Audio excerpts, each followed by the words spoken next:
जय श्री राधे राधे।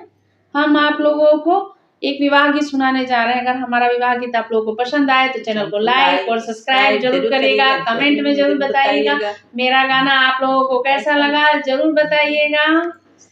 अपनी अठरिया से देखा हो कवन दे, आजुआ में सुंदर बर हमारे हो, आजुआ में सुंदर बर हमारे हो।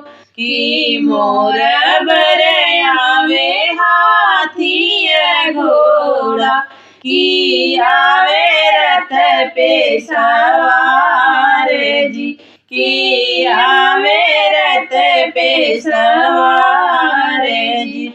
कि मोर बर आवे चंदन की डलिया, जैसे अयोध्या के राम हो, जैसे अयोध्या के राम हो।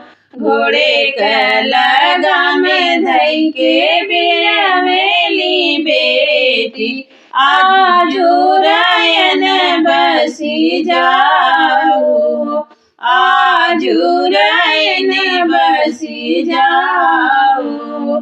कैसे के बसी धनाया जो के रतिया, मोर घोड़ा करे उपवास जी, मोर घोड़ा करे उपवास।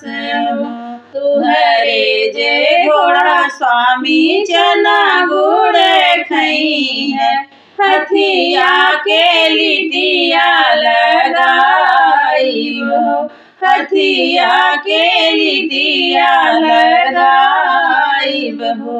तुहरी बरतिया स्वामी घिये घीव खिचड़ी, तुह के बनैब पकवान हो, तुह के बनैब पकवान हो। इतनी बचन सुनी दुल्हे कवन राम, धरल दुल्हनी देख हाथ हो, धरल दुल्हनी देख हाथ हो। तुह के लिए ही ले जग मोरी धनिया, तू तहु प्राण आधार हो, तू तहु प्राण आधार हो। दिल बीचे तुह के बसैबे मोरी धनिया, तू तहु दिलवा के आस हो, तू तहु दिलवा के आस हो। जय